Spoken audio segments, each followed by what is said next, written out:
Halo semuanya, selamat berjumpa kembali. Berjumpa kembali dengan sahabat Anda di sini. Ini Pak Budi, ya, akan menemani em, menemani waktu Bapak Ibu untuk melihat kekonyolan-kekonyolan yang dilakukan oleh Muslim lugu-lugu. Ya, kenapa ini saya bilang lugu-lugu? Karena saya perhatikan ini mereka cuma asal ngomong ya. Nah, salah satunya itu ketika mereka berkomentar di kanal ini terhadap topik yang beberapa hari yang lalu itu saya sampaikan ya. Topik itu adalah tentang keanehan kisah kelahiran Yesus yang versi Islam. Lalu di dalam video itu saya mempertanyakan sebetulnya siapa yang sebenarnya meniup-niup anunya Maryam. Tetapi alih-alih para muslim lugu-lugu ini menjawab apa yang saya tanyakan di dalam video itu, saya juga curiga jangan-jangan sebetulnya mereka tidak ada membaca atau mendengarkan apa yang saya sampaikan di dalam video itu ya, tetapi mereka terburu-buru untuk menuliskan komentar. Nah, salah satunya ini adalah tentang embriologi di dalam Al-Qur'an ya, tentang embriologi di dalam Al-Qur'an.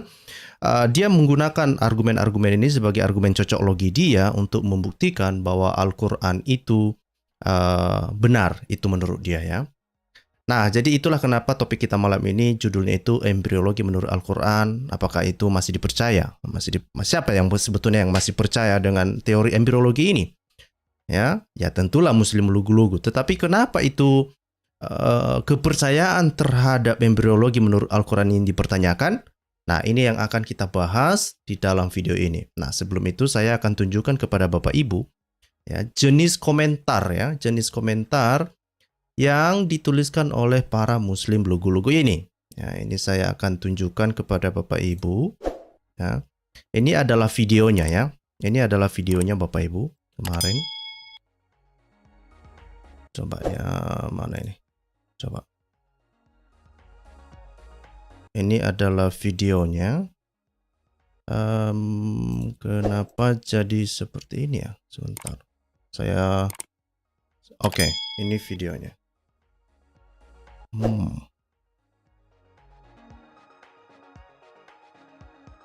Nah, judul videonya kemarin itu adalah mengungkap keanehan kisah kelahiran Yesus Kristus ya. Kisah kelahiran Yesus Kristus versi Al-Qur'an. Itu yang kita bahas beberapa waktu yang lalu. Nah, di dalam komentar-komentarnya itu, ini ada satu muslim ya. Dia memberikan komentar seperti ini. Coba Bapak Ibu lihat ini baik-baik. Dan saya berharap muslim yang lain ya tidak terlalu cepat berkomentar tapi terlambat berpikir ya. Jangan begitu. Saya berharap begitu. Coba kita baca satu-satu ya. Ini dia bikin akun, nama akunnya itu Toka Gaming ya. Saya mengecek juga channel dia. Saya mengecek akun dia ini sepertinya masih anak-anak juga kayaknya ya. Tapi dengan dia melakukan ini saya pikir, aduh, ini kenapa orang ini makan hoax terus sih? Gitu ya. Kenapa orang ini makan hoax? Mari kita baca. Dia bilang begini, saya bingung dengan pemikiran saudara Oten semua. Bible hanya sebuah kumpulan tulisan yang hanya bisa bercerita tentang masa lalu dan kejadian masa lalu. Saya pikir ini baru kalimat pertama ya. Baru kalimat pertama dia sudah langsung bingung memang ya. Ya, dia bilang bahwa Bible hanya sebuah kumpulan tulisan yang hanya bisa bercerita tentang masa lalu. Oke, apa masalah dengan itu? Itu pertanyaan saya. Mengapa ini menjadi masalah? Apakah karena Al-Qur'an tidak bisa menceritakan konteks bagaimana ayat itu turun? Karena begini loh. Begini ya, Al-Qur'an itu, ya, ayat-ayat Al-Qur'an kalau kita lihat secara keseluruhan maupun perbagian-perbagiannya, Al-Qur'an tidak menceritakan konteksnya. Itulah kenapa nanti baru ada tafsir setelah 300 tahun kemudian barulah ada tafsir. Untuk memberikan konteks, untuk memberikan pengertian terhadap ayat-ayat Al-Quran itu. Lalu, oleh karena mungkin muslim ini bingung dengan apa yang terjadi di Al-Quran, karena nggak ada angin, nggak ada hujan, ya kan? Nggak ada angin, nggak ada hujan. Al-Quran tidak diketahui konteksnya apa. Lalu ayat itu turun, kan gitu ya. Nah, barulah nanti konteksnya itu dikarang-karang lah ya kan. Dikasihlah tafsir-tafsir oleh para ulama, kan gitu. Nah, terus dibilangnya itu bercerita tentang masa lalu dan kejadian masa lampau. Oh, berarti Muslim dia tidak sadar bahwa memang Alkitab itu menuliskan kejadian masa lalu. Apa masalah dengan itu? Nggak ada masalah. Memang sejarah itu, memang Alkitab itu memang, ya coba aja perhatikan ya, beberapa penelitian arkeologi, ya banyak para ilmuwan itu mendasarkan hipotesa-hipotesa mereka itu berdasarkan apa yang disampaikan di dalam Alkitab. Jadi kadang-kadang, bukan hanya kadang-kadang ya, sering sekali arkeologi itu menggunakan Alkitab itu sebagai referensi ketika mereka melakukan penelitian. Pertanyaannya, apakah Al-Quran diperlakukan sama? Apakah Al-Quran bisa dipercaya, bisa dijadikan sebagai rujukan sejarah ketika mau melakukan penelitian arkeologi? Oh tidak, ya tidak sama sekali. Oke. Nah, terus dibilang di sini, kalian hanya bisa membaca tanpa bisa melihat secara langsung kejadian sesungguhnya yang terjadi di masa lalu yang diceritakan oleh Bible. Oke, kalau kita pakai ini yang menarik ini. Kalau kita pakai standar yang sama, bagaimana kalau standar ini dipakai untuk Al-Quran? Ya, memangnya rupanya kamu bisa langsung lihat apa yang disampaikan dalam Al-Quran itu, bisa kamu lihat apa yang ada di dalam Al-Quran? Kan nggak juga. Nah, apakah oleh karena kamu tidak bisa melihat secara mata jasmanimu sekarang apa yang ada di dalam Al-Quran, lalu kamu bilang, oh Al-Quran tidak bisa dipercaya, tidak bisa dijadikan sebagai rujukan? Begitukah? Ya, jadi setiap kalimat dari apa yang disampaikannya ini bertolak belakang sebetulnya dengan logika sederhana, ya. Nah, itu dia. Dan dia bilang ya, sesungguhnya yang terjadi masa lalu yang diceritakan oleh Bible. Nah, begini ya. Seperti yang saya sampaikan tadi, bahwa Bible seringkali dijadikan sebagai rujukan di dalam melakukan penelitian-penelitian arkeologi. Itu artinya apa? Itu artinya orang mau membuktikan apa yang disampaikan di dalam Alkitab ini ada benarnya atau enggak sih? Dan menariknya adalah bahwa banyak penemuan-penemuan arkeologi itu oleh karena mereka mereferensi dari isi Alkitab. Bisa nggak diperlakukan hal yang sama di dalam Al-Quran? Saya tidak yakin demikian, my friend. Ya, tidak yakin. Misalnya kalau kan klaim Al-Quran misalnya bahwa dikatakan Ibrahim membangun Ka'bah katanya. Bisa nggak dibuktikan itu? Nggak bisa lah, itu cuma omong kosong doang itu. Ya kan? Nah, terus dibilang, dan tidak ada kejadian di masa depan yang bisa Bible sampaikan karena memang Bible itu hanya untuk Bani Israel di zaman tersebut. Kata siapa? Ya, kita sudah tahu bagaimana Yohanes menyampaikan hal-hal yang menarik, misalnya di 7 jemaat ya, di dalam kitab Wahyu misalnya yang ditulis oleh Rasul Yohanes, itu menyampaikan beberapa nubuatan terhadap jemaat-jemaat, apa yang akan terjadi di jemaat-jemaat di 7 jemaat ya. Makanya saya bilang Muslim unyu-unyu ini mereka cuma asal ngomong. Dan bla bla bla dan bla bla bla bla bla lah. Dia mencoba untuk, sebetulnya argumennya itu dia mencoba untuk mempersoalkan Alkitab. Jadi dari logika ini saja sebetulnya udah salah. Dan saya yakin ini kebanyakan pikiran Muslim sampai hari ini. Inilah kenapa saya tertarik untuk membahas ini, karena kebanyakan argumen ini sebetulnya ke argumen yang sudah lama, sudah basi. Tetapi argumen yang sudah basi ini masih yang terus dimakan oleh Muslim unyu-unyu. Ini yang terus diadopsi oleh Muslim unyu-unyu. Ini yang masih ada di dalam otaknya Muslim unyu-unyu. Ya sudah, nggak apa-apa lah. Kita lihat lagi secara detail ya. Nah, ini ada di di paragraf kedua, dia mengatakan begini. Ini ngeri nih claiming coy. Ya, tidak ada bedanya dengan para ulama-ulama pembohong itu di luar sana yang suka mengklaim. Dia juga mengklaim. Lihat klaimnya ya. Tapi lihatlah Al-Quran. Oke, mari kita lihat Al-Quran ya. Dia yang mengatakan lihatlah Al-Quran. Oke.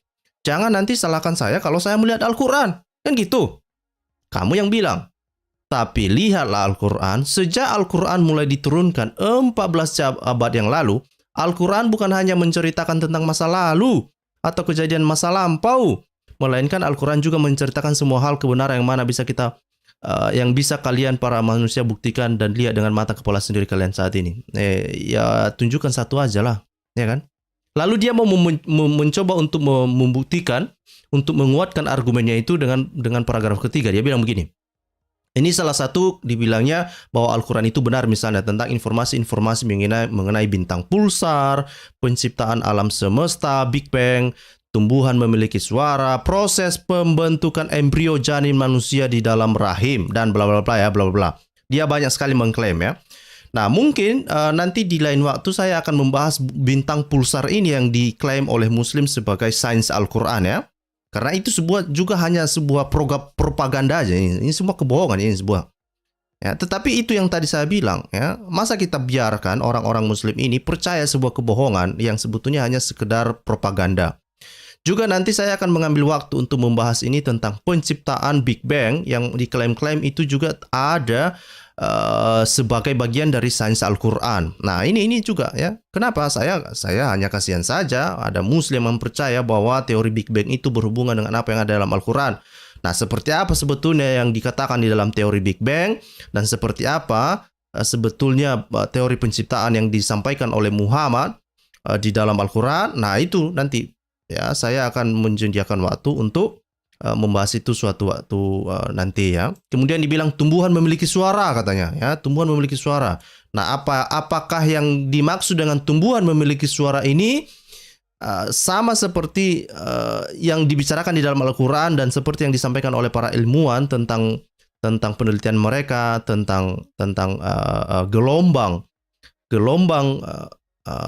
atau getaran suara yang bisa dihasilkan dari tumbuhan. Nah, ini jadi sebetulnya kalau Muslim itu tidak mau jadi Muslim lugu-lugu dan mencoba untuk memahami ini dengan cara lebih seksama ya, ini sebetulnya sangat menarik dan ini semua hanya propaganda. Dan yang terakhir ini misalnya yang bukan yang terakhir sih, ini salah satunya adalah proses pembentukan embrio janin manusia dalam rahim. Nah ini yang akan kita bahas malam ini ya. Karena Muslim ini mencoba untuk menjual propagandanya tentang embriologi menurut Al-Quran, ya. Dan dia sangat percaya proses embriologi menurut Al-Quran ini yang disampaikan oleh Muhammad, ya kan? Nah, tadi dia bilang lihatlah Al-Quran, ya kan?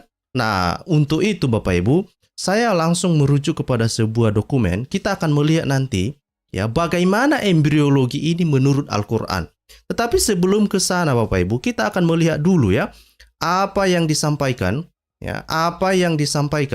oleh Al-Quran yang katanya dari Tuhan semesta alam, yang katanya maha tahu. Katanya ini katanya maha tahu ya. Apa yang dia katakan ya tentang apa? Tentang air mani. Nah, karena air mani ini penting kan untuk pembentukan embrio. Ya kan? Air mani penting untuk pembentukan embrio. Kenapa? Air mani penting untuk pembentukan embrio karena tanpa air mani katanya Al-Quran nggak jadi janin katanya kan. Padahal di mana-mana orang sudah tahu bukan air mani lah yang sebagai bukanlah air mani lah yang membuahi sel telur, tapi sel sperma. Ya kan? Nah, inilah baru aja kita buka ya. Tadi katanya kan dia menantang. Lihatlah Al-Quran katanya. Oke, mari kita lihat Al-Quran kalau begitu. Nah, apa yang bisa kita temukan di dalam Al-Quran? Nah, itu dia bilang air mani itu ya. Air mani itu adalah penentu salah satunya itu, dan itulah yang menjadikan itu pembuahan di dalam yang menjadikan sebuah embrio ya. Mari kita baca sama-sama ya. Sebentar saya geser dulu avatar saya ini. Oke, mari kita mari ditaruh di sini aja. Oke. Ya. Nah, tapi by the way, kalian suka mana sih? Ini kemarin saya baru beli avatar ini, baru beli namanya avatar Pak Budi ini. Mahal pula kemarin coy. Jadi kalau ada yang tidak suka avatar baru ini, udahlah ya. Ceng kita, oke? Ini ada komentar dari Pak Sibo ya. Ini ada komentar dari Pak Sibo. Dia bilang ini pasti suara Scott ya kan? Waduh. Nah, ini paling suara Scott katanya. Nah, ini Pak Budi Pak. Oke, apa? Mari kita baca ya. Mari kita baca di dalam surah 86, 6 dan 7 ya. Dan di sini dikatakan dari mana keluar air mani dan apa air mani? Dan ada air mani perempuan katanya. Nah, itulah sains Al-Qur'an, coy. Sains Al-Qur'an berpikir bahwa perempuan itu punya air mani. Ngeri gak itu? Ngeri itu. Ya, terima kasih yang sudah join menjadi ini ya, pendukung setia Pak Budi ya. Oke. Nah, jadi Al-Qur'an mengatakan air mani juga dimiliki perempuan. Baru aja kita buka tadi. Muslim unyu-unyu ya, Muslim unyu-unyu, ayo dong. Kamu pernah nggak belajar sampai SMA? Ya, di SMA itu juga ada pelajaran biologi kali. Di SMP juga ada pelajaran biologi lah. Ya. Nah, terus dibilang di sini ya, surah 86 mulai dari ayat 6 sampai 7. Mari kita baca ya sama-sama. Dia ciptakan dari air mani yang terpancar. Nah, apa sebetulnya yang dia ciptakan dari air mani yang terpancar ini? Itu manusia lah kira-kira gitu ya, janin itulah ya. Terus ayat 7 dibilang ya, yang 6 dan 7 itu ya, dibilang di sini, yang keluar dari antara tulang punggung dalam kurung sulbi dan tulang dada. Ngeri gak itu? Ngeri lah. Ya, sains Al-Qur'an mengatakan bahwa air mani keluar dari perempuan dan keluarnya berasal dari mana? Berasal dari tulang punggung dan tulang dada. Ngeri gak itu? Ngeri gak ini? Ini dari Pak Betnego Sulistiono. Avatar yang ini gak suka brewokan pakai sal. Sangit asma rambut acak-acakan menderita TBC. Aduh, ini lebih mantap di sains Allah SWT coy. Ya, ada muslim tadi mengatakan ini Al-Quran sangat jelas katanya, lebih dapat dipercaya katanya. Tapi air mani ada pada wanita dan keluar dari tulang punggung dan tulang sulbi. Ngeri gak tuh? Aduh, ngeri lah, ngeri banget ini. Terima kasih kopinya ya, Bu. Nah, ini ada yang traktir saya kopi katanya. Oke, terima kasih ya. Gulanya sedikit ya. Nanti kebanyakan gula nanti diabetes saya. Oke? Nah, mari kita lihat tafsirnya ya. Mari kita lihat tafsirnya. Nih. Tafsir berikut bukanlah tafsir ciptaan saya. Nah, ini sebetulnya yang menulis buku ini adalah Christian Prince ya. Jadi Christian Prince mengatakan ini tafsir bukan tafsir saya, tapi tafsir ulama muslim ya. Ya, dibilang di sini, tetapi dibuat oleh para ahli tafsir Islam terkenal dari kalangan muslim. Hanya tafsir terkenal saja yang saya pakai di dalam buku ini. Berikut adalah tafsir Qurtubi. Nah, ini Imam Qurtubi ini ngeri nih coy. Ini imam terkenal ini, ya. Dan bagaimana tafsirnya ini? Nah, itu yang saya bilang tadi. Kenapa tafsir ini dipakai? Karena mereka nggak ngerti apa konteksnya. Karena Al-Quran tidak memberikan konteks. Oleh karena konteksnya tidak ada, tidak seperti Alkitab yang memberikan konteks, ya. Tapi karena konteksnya tidak diketahui, maka dibutuhkan tafsir. Ya, kenapa ya, bahkan bukan hanya tafsir ya, ada asbabun nuzul misalnya, asbabul wurud ya. Asbabun nuzul misalnya itu tentang asal muasal, asal atau sebab-sebab sebuah ayat itu turun. Itu artinya apa? Mereka perlu tahu kenapa ayat itu turun, dan tahu nggak kapan itu asbabun nuzul itu dikarang? Itu ratusan tahun setelah Al-Quran turun. Ya. Jadi kalau ratusan tahun Al-Quran turun, barulah asbabun nuzul misalnya turun, barulah tafsir ini turun. Kira-kira bisa nggak itu dipercaya? Ya saya sih nggak percaya lah, itu mah cuma karang-karangan doang. Ya, mari kita baca dulu tafsir Al-Qurtubi tentang surah 86 ayat 7 ini. Nah, ini dia bilang. Ya, Al-Qurtubi menuliskan begini. Kalimat diciptakan adalah jawaban dari pertanyaan dari mana air itu datang. Yang dimaksudkan adalah air mani. Nah ya, jadi perhatikan tadi air mani itu bukan hanya laki-laki yang punya air mani. Kata Al-Quran ya, kata Muhammad bukan hanya laki-laki yang punya air mani cuy. Tapi perempuan juga. Nah, ini dibilang. Dan ada 2 jenis air mani. Air mani dari pria dan air mani dari wanita. Ngeri nggak ini? Ya, karena manusia diciptakan dari kedua air itu katanya. Nah, manusia Bapak Ibu bukanlah tercipta dari air mani. Sekali lagi, Muslim, dengarkan ini baik-baik. Pelajaran biologi di SMP SMA ini mengajarkan hal yang sederhana. Pembuahan, ya termasuk misalnya pembuahan pada manusia itu terjadi bukan karena air mani, ya. Itu terjadi karena bertemunya sel telur dan sel sperma.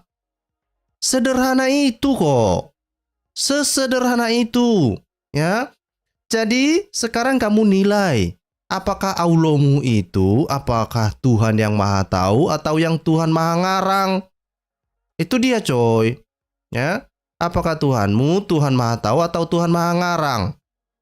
Oke? Nah, perhatikan itu ya. Nah, dibilang di sini, air ini Qurtubi masih ini dalam bukunya Qurtubi ini. Air ini keluar dari punggung laki-laki. Ngeri gak ini? Dari punggung coy. Kita sudah tahu. Ya, air mani itu justru tercipta atau diciptakan atau dihasilkan atau diproduksi di mana? Di testikel.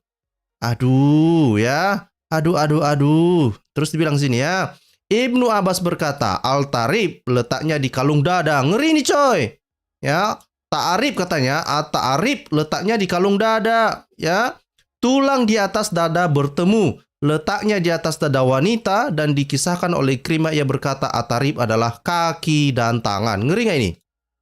Ya, jadi air mani laki-laki berasal dari punggung kata Muhammad, ya, menurut tafsir Qurtubi. Ya, menurut tafsir Qurtubi dari apa yang disampaikan oleh Muhammad di dalam Al-Quran. Dan air mani perempuan berasal dari tulang dada perempuan. Ngeri nggak itu? Ngeri sains Al-Quran ini coy. Nah ini kamu nanti muslim-muslim silahkan nanti mengunjungi link yang ini ya, yang Al-Tafsir ini ya. Tapi ini dalam bahasa Arab. Kenapa ini penting kamu perlu lihat di dalam bahasa Arab? Karena banyak terjemahan-terjemahan yang ada di dalam bahasa Inggris maupun bahasa Indonesia itu banyak maknanya yang hilang ya. Ya silakan aja baca. Ya. Silakan aja baca. Oke, ini saya akan bagikan linknya. Saya copy, saya kasih ke kamu. Oke. Nah, itu dia. Silakan kamu cek sendiri deh ya. Nah, terus mari kita baca ya. Harap dicatat ya, jika Anda membandingkan tulisan Arab dengan terjemahannya dalam bahasa lain, misalkan bahasa Inggris, maka Anda lihat ya, 99% isinya yang di dalam bahasa Arab akan hilang. Lihat tulisan aslinya di dalam website aftafsir.com.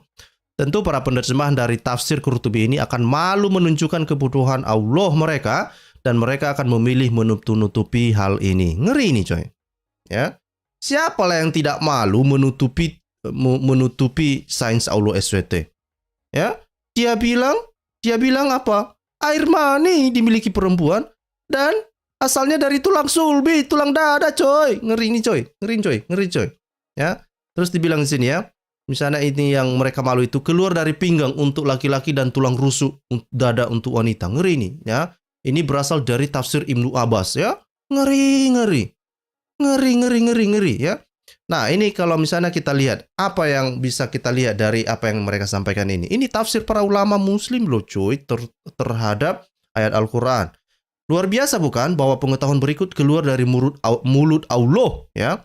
Ya, jadi ini coy, ya, mulut Allah. Nah, apa yang keluar dari mulut Allah, ya, sains Al-Quran coy, tentang embrio ini, ya, asal mula embrio ini coy.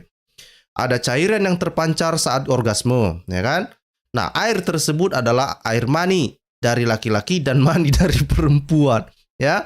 Wanita juga memiliki air mani.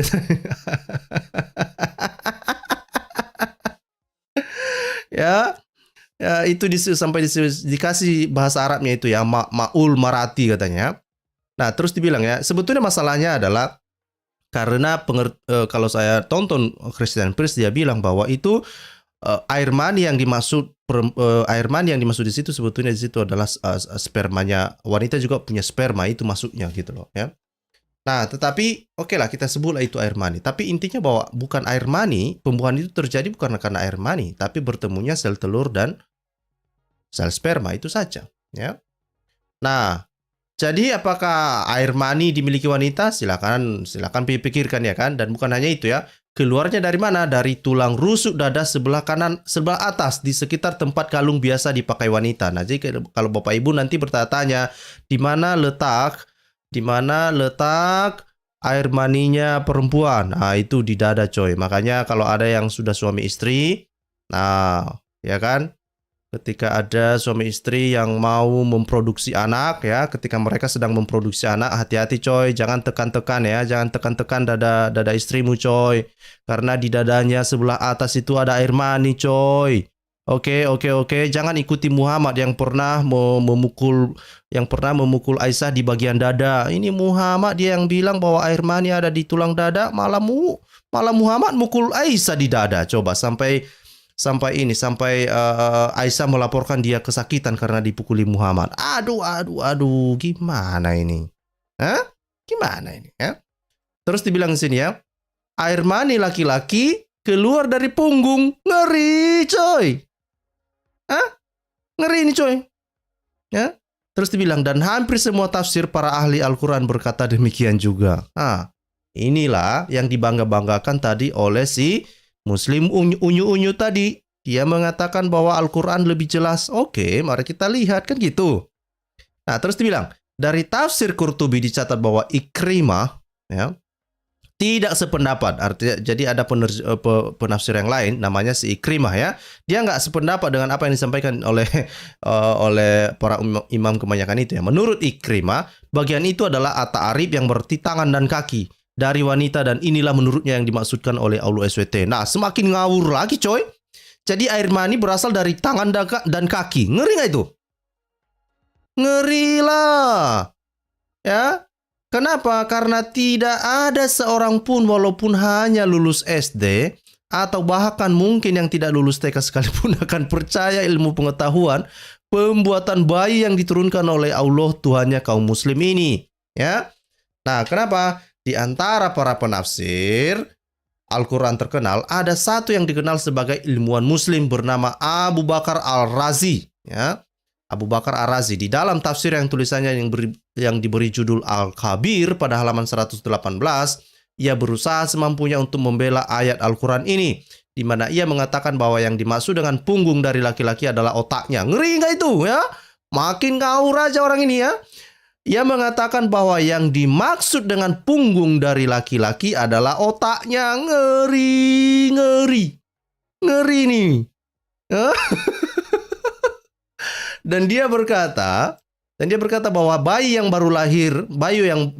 baru dilahirkan terlihat seperti sel-sel otak. Ya. Nah, tetapi tidak lama setelah Ar-Razi menuliskan tafsirnya, ia pun menjadi ateis.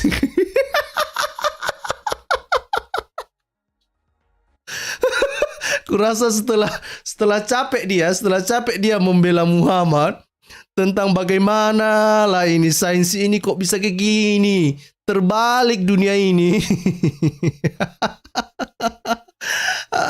Murtad lah dia, jadi ateis dia. Jadi ateis dia. Nah, terus ini yang ada di dalam tafsir Ar-Razi itu ya, Al-Kabir 118 ya, tafsirnya terhadap surah 86 ayat 7.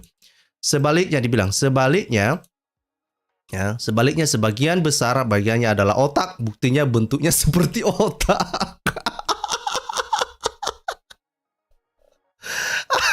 Aduh, pantaslah dia menjadi ateis setelah itu ya, karena mungkin malu dia setelah dia menuliskan tafsir itu kan. Malulah dia. Aduh. Ngeri sains Allah ini coy. Ngeri ya. Nah, sekarang mari kita lihat bagaimana air mani berubah menjadi bayi. Nah, ini tadi ya, untuk menjawab pertanyaan dari untuk melihat ya, untuk melihat kebenaran apa yang disampaikan oleh Muslim unyu-unyu yang masih percaya tentang embriologi menurut Al-Quran. Nah, gitu coy. Ya. Saya yakin begitu ya. Saya yakinnya begitu ya. Si Arazi ini ya, si Arazi ini nyerah juga dia. Capek dia membela Allah SWT. Ini kok aneh-aneh yang disampaikan oleh Allah SWT ini. Ya, aneh-aneh ya. Jadi ateis lah dia. Ya, jadi ateis lah dia. Ini apa-apaan katanya mungkin kan. Aduh. Tapi suka-suka mula muslim ya kan. Namanya juga sains dari Allah SWT. Nah, tapi mari kita baca dulu. Ya, mari kita baca dulu. Bagaimana air mani berubah menjadi bayi? Ya, ini adalah sains Islam coy, sains Al-Quran. Beberapa dari pembaca telah mendengar kaum muslim berbicara tentang sains di dalam Al-Quran, dan mungkin ada juga yang sudah membaca buku saya yang berjudul Quran Sains dalam Kajian ya. Lihat di dalam bukunya Sipi ini ya, ada di dalam halaman 51. Di dalam buku Sipi tersebut penuh berisi informasi referensi ayat dan hadis tentang betapa kacaunya ilmu pengetahuan dari Allah SWT, termasuk salah satunya kekacauan ilmu pengetahuan Islam Al-Quran tentang reproduksi manusia ya. Itu tadilah embriologi tadi itu ya. Nah, terus misalnya ini yang diterjemahkan di sini anuftah ya. Anuftah itu air mani sama dengan sperma ya. Itu di dalam pengertian mereka. Nah, ini dikatakan di sini ya. Ini dikatakan di sini dibilang ya. Kemudian air mani itu kami jadikan ini ayat Al-Qur'an ini coy. Terjemahan ayat Al-Qur'an dari surah 23 ayat 14 ya. Surah 23 ayat 14. Nah, apa yang ada di dalam surah 23 ayat 14 itu? Nah, ini dibilang terjemahannya begini. Kemudian air mani itu kami jadikan sesuatu yang melekat. Lalu sesudah yang melekat itu kami jadikan segumpal daging, dan segumpal daging itu kami jadikan tulang belulang. Lalu tulang belulang itu kami bungkus dengan daging. Nah, perhatikan ini Bapak Ibu. Ya, perhatikan ini. Ini sains Allah ini. Ya, kalau orang yang jeli langsung bisa mengspot, apalagi orang-orang yang dokter ataupun bidan lah minimal ya, bidan ya, ataupun orang-orang sains lah ya, life science biasanya itu langsung mengespot ini masalah di sini. Dia bilang di sini ya. Dibilang di sini ya. Air mani itu kami jadikan sesuatu yang melekat. Melekat apanya? Itu yang pertama ya. Melekat kemana? Ya. Kemudian apa? Lalu sesuatu yang melekat itu kami jadikan segumpal daging. Segumpal daging. Nah, sebetulnya segumpal daging itu adalah sebetulnya di dalam bahasa aslinya itu, bahkan di dalam terjemahan bahasa Inggris disebut clot ya. Clot itu sebetulnya adalah darah, segumpal darah yang sudah mati. Nah, ini masalah-masalah ya, tetapi ya terjemahan dibuat di sini lah kan dikajikan dia segumpal daging katanya. Padahal itu sebetulnya cuma clot ya. Nah, dan segumpal daging itu kami jadikan tulang belulang. Nah, perhatikan ini Bapak Ibu. Ya, dari segumpal daging itu katanya kami jadikan tulang belulang. Nah, baru dibilang di sini. Lalu tulang belulang itu kami bungkus dengan daging. Nah, perhatikan ini ya. Jadi dari daging, lalu ada tulang, lalu ada dari tulang itu baru dibungkus dengan daging katanya begitu. Artinya apa? Ya, pada akhirnya bahwa tulang duluan. Jadi terbentuk dulu tulangnya, barulah nanti dibalut atau dipenuhi atau dibungkus oleh daging. Nah, jadi orang-orang yang di jalur biologi lah ya, yang belajar biologi dasar, ini sudah ketahuan. Kenapa? Karena di dalam ilmu biologi dasar, ini perhatikan baik-baik ini Muslim ya, jangan mau dibotol-botoli oleh sains yang tidak jelas ini ya. Justru tulang itu baru terbentuk setelah semua itu secara berangsur-angsur tulang itu terbentuk kemudian, bukan tulang duluan, tetapi organ-organ atau daging lah, kita bilang lah daging karena Al-Quran menggunakan kata daging. Oke, maka daging lah yang pertama, baru lama-kelamaan itu akan membentuk tulang lunak ya, tulang lunak. Nah, lalu lama-lama menjadi tulang keras. Jangan terbalik dunia ini, coy. Jangan terbalik tulang dunia ini ya. Nah, terus dibilang ya, kemudian kami menjadikannya makhluk yang berbentuk lain, maha suci Allah, pencipta yang paling baik ya. Nah, inilah tahapan di dalam Al-Quran ini ya. Sains Allah ini coy. Sains Allah ya.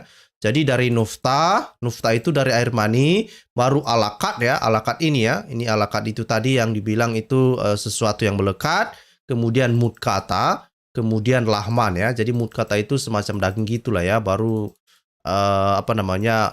lahman katanya ya. Nah, terus dibilang di sini, dan untuk memahami ayat Al-Quran ini, kita harus bertanya kepada yang membuatnya. Ya, jadi kita ya daripada kita mengarang-arang, daripada kita menduga-duga, lebih bagus kita tanya ya kepada orang yang mengatakannya sendiri gitu ya, yaitu Muhammad lah ya. Muhammad lah yang mengatakannya, biar Muhammad memberikan penafsiran yang sendiri kepada kita kan gitu. Ya, masa kita mau nolak Muhammad nanti? Kalau Muhammad sudah menjelaskan bagaimana hal ini terjadi, ya nggak mungkin lah nanti kamu menolak lagi. Ya, pantas saja tadi ada yang ateis itu kan. Ya, mungkin karena apa? Dilihatnya juga Muhammad membela sains Allah SWT yang kacau balau. Ateis lah dia, ya kan? Keluar dia. Dibilang tak apa-apa ini katanya kan. Selesai sudah. Ya kan? Nah, terus apa yang ada di sini? Coba perhatikan ini. Ya. Coba perhatikan ya. Dan untuk memahami ayat Al-Quran ini, kita harus bertanya kepada yang membuatnya agar kita dapat menafsirkannya. Dan orang tersebut siapa lagi kalau bukan Muhammad, ya. Nabi Muhammad sendiri penjelasannya tercatat di dalam hadis Nawawi nomor 40 dan nomor 4. Ya, apa yang ada di situ? Mari kita baca ya. Ini Muhammad coy. Tak mungkin kamu tolak Muhammad coy. Muslim, gak mungkin lah kamu tolak Muhammad. Gak mungkin lah. Rasulullah dan ia sebagai seorang yang benar dan jujur memberitahukan kami. Nah, apa yang diberitahukan oleh Muhammad? Sesungguhnya kamu diciptakan di dalam perut ibumu selama 40 hari.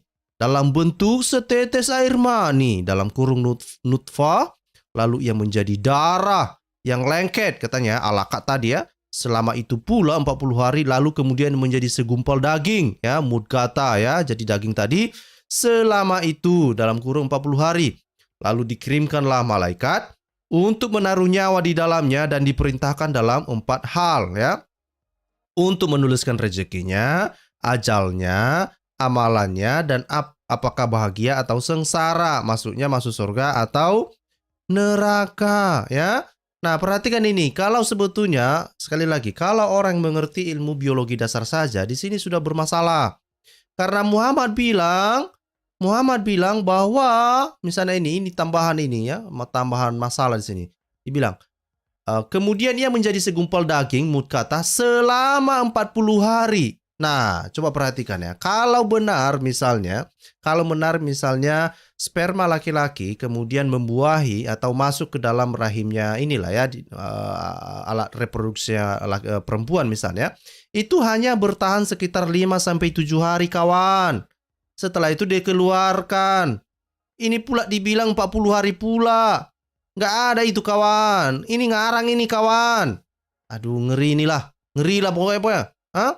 Terus dibilang sini, demi Allah Ta'ala, sungguh ada seorang dari kalian yang telah mengamalkan amalan-amalan penghuni surga sehingga tak ada jarak antara dia dan surga selain sehasta. Tetapi yang telah dituliskan dahulunya sehingga ia mengamalkan amalan penghuni neraka sehingga ia memasukinya.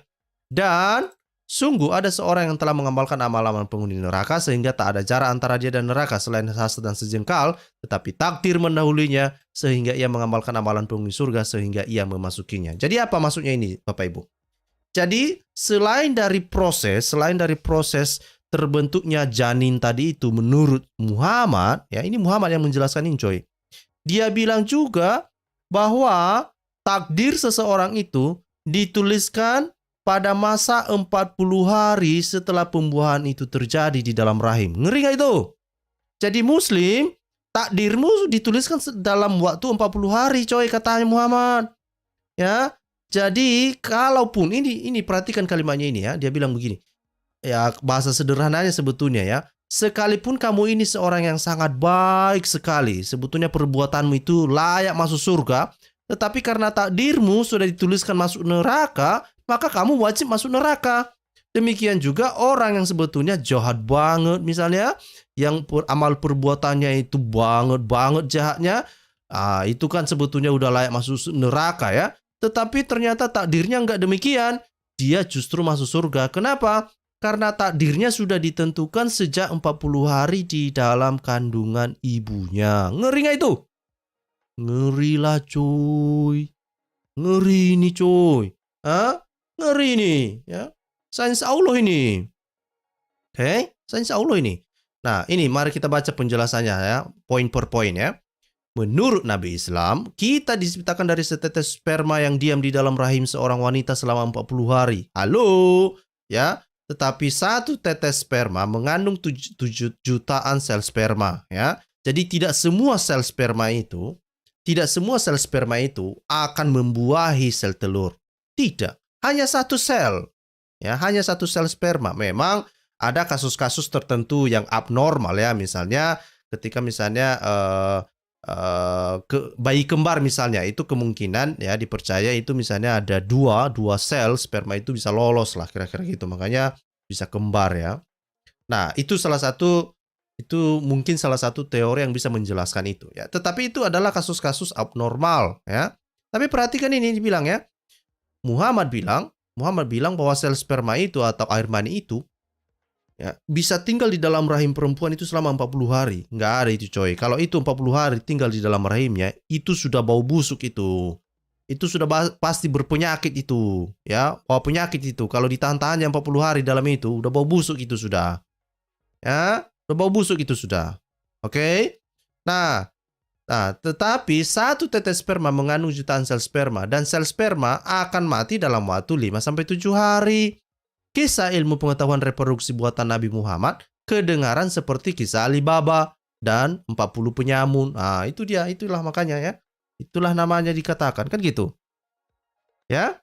Nah, ini Pak Rimba bilang, Bang Budi nggak tahu ya, kan di rahim perempuan ada freezer tahu.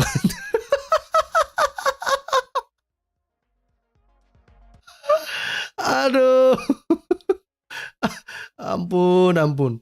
Ya, ampun ini sudah. Ngeri lah pokoknya sains Muhammad ini, ngeri. Ya. Nah, terus dibilang, lalu setelah 40 hari, sperma tersebut berubah menjadi darah yang lengket katanya ya. Selama 40 hari, satu kekeliruan yang luar biasa. Ya. Nah, terus dibilang sini, akhirnya pada tahap akhir, darah yang lengket itu berubah menjadi seonggok daging katanya ya. Tidak disebutkan adanya proses pembentukan embrio bayi, organ jantung, mata, dan lainnya. Jadi hanya disebutkan sebagai terbentuknya seonggok daging ya. Nah, total proses pembentukan seorang bayi manusia membutuhkan 120 hari. 3,5 bulan coy. 3,5 bulan ya. 3,5 bulan. Nah, tentu ilmu pengetahuan akan menolak ayat Al-Quran. Tapi enggak juga ya. Ada seorang profesor juga ya, namanya Profesor Moore ya. Bahkan dia ya, padahal dia ini sebenarnya seorang yang sangat pintar ya. Dia ini terkenal dalam bidang embriologi ya. Tetapi dia mungkin karena dia dulu itu seorang dosen di salah satu universitas di Arab ya, di Saudi Arabia. Lalu dia mencoba untuk mencocokkan embriologi yang dia pahami dengan sainsnya Al-Quran. Dan sekarang itu menjadi bahan lawakan seluruh dunia. Ya, dan ketika dia diminta untuk memberikan komentarnya terhadap buku yang dia tulis itu, dia nggak mau berkomentar apa-apa. Ya. Nah, buku yang lain sebetulnya dipakai, banyak para dokter menggunakan buku Profesor Moore ini sebagai buku rujukan dalam hal embriologi. Tetapi bukunya yang ditulis yang mencoba mencocokkan antara proses embriologi yang ada di sini dengan embriologi yang ada di dalam yang dia pelajari dalam ilmu sains modern, itu nggak ada yang merujuknya ya, tidak ada. Ya. Nah, jadi dari sebuah situs ilmiah kita dapat baca ya, dibilang di sini ya, karena sperma hanya bisa hidup paling lama 5-7 hari di dalam reproduksi seorang wanita, maka hanya sedikit sperma yang bisa berhasil hidup melalui perjalanan yang panjang memasuki rahim wanita. Oleh karena itu, banyak pasangan yang berusaha hamil akan merencanakan melakukan hubungan badan beberapa kali sebelum masa subur wanita dimulai ya. Nah, tetapi ya itulah sains Allah SWT coy ya. Nah, terus mari kita lihat tahapan embrio ya, yang menurut Muhammad ini ya. Untuk melihat tahapan perkembangan embrio bayi dari minggu ke minggu, silahkan kunjungi website Baby Center Pregnancy Week by Week ya. Ini menarik ini katanya ya, sepertinya ya. Coba kita lihat deh.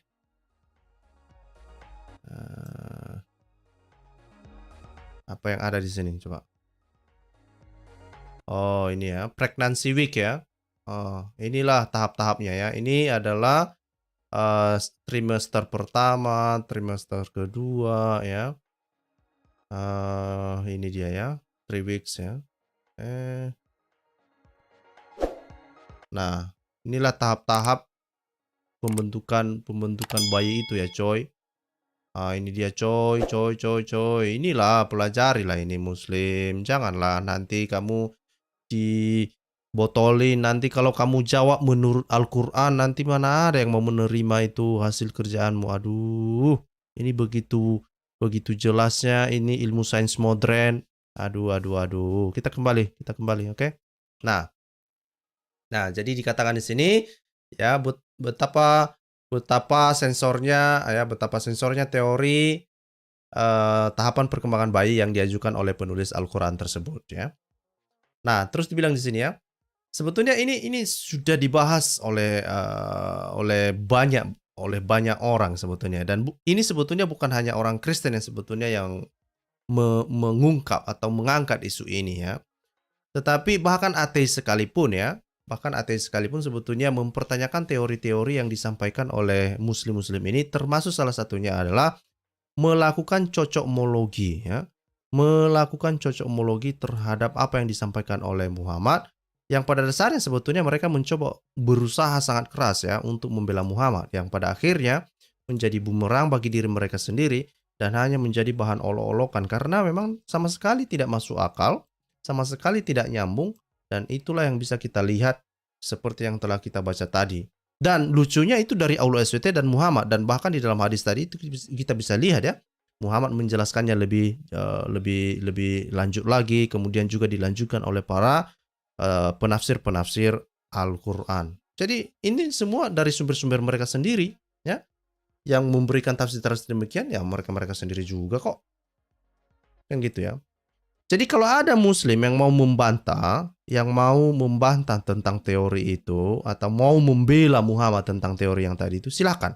Ya, saya sudah bagikan link, itu silakan. Ya, silakan bergabung.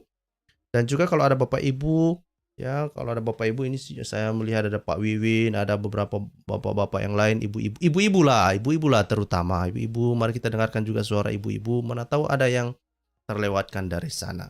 Dari saya apa yang telah saya sampaikan tadi ya. Ini dibilang Dinda. Ini kemarin baru diganti ya. Karena sekarang kemarin itu Scott itu masih kecil ya. Nah, tapi sekarang sudah diambil alih oleh Pak Budi, tapi Pak Budi sudah dewasa dia, coy. Ya, sudah ada jenggotnya ya. Dia sudah memelihara jenggot ya.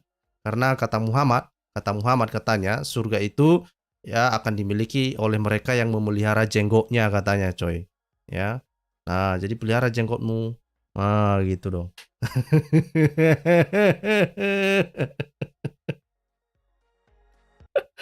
Ayo Muslim, naiklah, naik.